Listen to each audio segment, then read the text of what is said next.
ప్రభునందు నాకు అత్యంత ప్రియమైనటువంటి వాళ్ళారా, మన ప్రభువును రక్షకుడైనటువంటి యేసుక్రీస్తు వారి యొక్క శుభనామములో మీ అందరికీ నా హృదయపూర్వకమైన శుభములు వందనములు తెలియజేయుచున్నాను. ఉదయకాల సమయంలో దేవుని వాక్యాన్ని ధ్యానం చేసుకుందాము. ఈరోజు వాక్య ధ్యానం కొరకు మనం తీసుకున్నటువంటి లేఖన భాగము ఎజ్రా గ్రంథము 7వ అధ్యాయము 6వ వచనం చదువుకుందాం.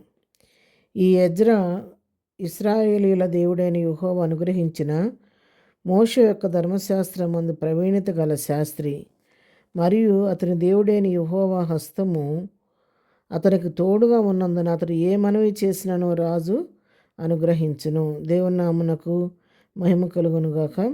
మరి ఇక్కడ వాక్య భాగాన్ని మనం గమనించినట్లయితే మరి భక్తులైనటువంటి ఎజ్రాని గురించి రాయబడింది. ఎజ్రా ఎవరో ఇక్కడ రాయబడింది. ఎజ్రా ఎవరంటే ఇశ్రాయేలు దేవుడైన యెహోవా అనుగ్రహించిన మోషే యొక్క ధర్మశాస్త్రం నందు ప్రవీణత కలిగినటువంటి శాస్త్రి అంట. పండితుడు, బాగా చక్కగా వేదవాక్యాన్ని బాగా అభ్యసించినటువంటి వ్యక్తి, మంచి ప్రావీణ్యం సంపాదించుకున్నటువంటి వ్యక్తి, శాస్త్రి అని బిరుదు పొందిన వ్యక్తి అనమాట. అయితే ఇతనికి దేవుడు తన కృప నిత్యం తోడుగా ఉంచి నడిపిస్తున్నాడు. అన్నిటికంటే ముఖ్యంగా దేవుని హస్తం అతనికి తోడుగా ఉందంట. ఆయన దేవుని హస్తం మనకు తోడుగా ఉన్నందున మరి రాజు ఎజ్రా ఏ మనవి చేసుకున్నా కూడా వెంటనే ఆ మనవని అంగీకరిస్తున్నాడంట. అంగీకరించి ఆయన అడిగింది ఆయనకు అనుగ్రహిస్తూ వస్తున్నాడు. ఎందుకంటే దేవుని హస్తం అతను తోడుగా ఉంది కాబట్టి అతను చూచి వారందరికీ మరి ముఖ్యంగా రాజుకు అతనిలో దయ కలుగుతుంది, ప్రేమ కలుగుతుంది. అతను ఒక విషయం అడిగాడంటే నో అంటానికి మనసు రాకోకుండా వెంటనే అతను అడిగిన మనవలన్నీ ఆయన అనుగ్రహిస్తూ వస్తున్నాడంట. అవును పిల్లారా, దేవుని దయ మన పైన ఉన్నప్పుడు, దేవుని హస్తం మనకు తోడుగా ఉన్నప్పుడు, దేవుని హస్తం ఎప్పుడైతే మనకు తోడుగా ఉంటుందో మనుషుల దయ కూడా ఆటోమేటిక్గా మనకు కలుగుద్ది. మనకు తెలుసు ఎస్తేరు విషయంలో కూడా ఎస్తేరు దేవుని దయ పొందుకుంది.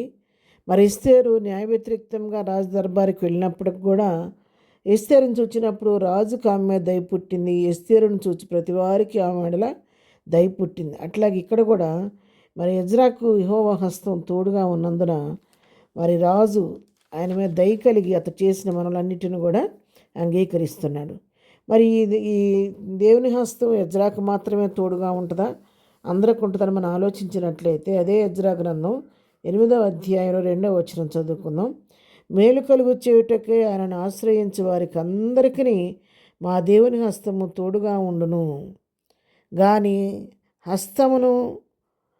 ఆయన హస్తమును ఆయన ఉగ్రతయు ఆయనను విసర్జించే వారందరి మీదకి వచ్చినని మేము రాజుతో చెప్పి ఉంటాము. చూసారా, ఎవరైతే మేలు కలుగు చేయటకే ఆయన ఆశ్రయిస్తారో వారికి అందరికీ దేవుని హస్తము తోడుగా ఉంటుందని చెప్పి ఇక్కడ దేవుని వాక్యం సెలవిస్తుంది. ఎజ్రాకు మాత్రమే కాదు పిల్లారా, తన నామం ముందు విశ్వాసం ఉంచి ఒక మంచి కార్యం చేయటకు ప్రభువాని సహాయం నాకు దయచేయమని అడిగితే తప్పకుండా మన పక్షం కూడా ఆయన కార్యం చేసే దేవుడు. తన హస్తం నాకు తోడుగా ఉంచి మనలను ముందుకు నడిపించే దేవుడు.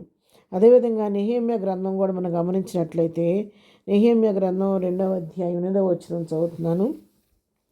పట్టణ ప్రాకారమునకును మందిరముతో సంబంధించిన కోటగుమ్మములకును నేను ప్రవేశింపబో ఇంటికి దూలములు మ్రానులు ఇచ్చినట్లుగా రాజుగా నడవలను కావి ఆసాపునకు ఒక తాకిదుని యుడిని అడిగితిని. అలాగూ నాకు తోడుగా ఉండి నా కృప చూపుచున్న నా దేవుని కరుణాహస్తం కొలది రాజు నా మనవి ఆలకించాను. చూసారు, ఇక్కడ నెహెమ్యా కూడా ఆయన కరుణాహస్తం తోడుగా ఉండటం వలన నెహెమ్యా ఏ మనవి చేసుకున్న రాజు కూడా ఆలకించి ఆ మనవని అంగీకరిస్తున్నట్టుగా మనం చూస్తున్నాం. అవును పిల్లారా, ఎజ్రా మాత్రమే కాదు, నెహెమ్యా మాత్రమే కాదు, నీవు నేను కూడా ప్రభు పైన ఆనుకోవటం నేర్చుకుంటే, ఆయన దంటుకట్టబడిన జీవితం మనం జీవిస్తూ ఉంటే, మనం ఒక మనవి చేసినప్పుడు ఒక మంచి కార్యం కొరకు, ఒక మేలుకరమైన కార్యం కొరకు మన ప్రభు సహాయం కోసం వేడుకుంటే ఆయన హస్తం మనకు తోడుగా ఉంచి మనకు కూడా మేలు చేసి జయమిచ్చే దేవుడు. కాబట్టి ఈ ఉదయకాల సమయంలో నీకు నాకున్నటువంటి సమస్య ఏదైనా సరే ప్రభాని హస్తం తోడుగా ఉంచి నడిపించమని ప్రభు సహాయం వేడుకుందాం.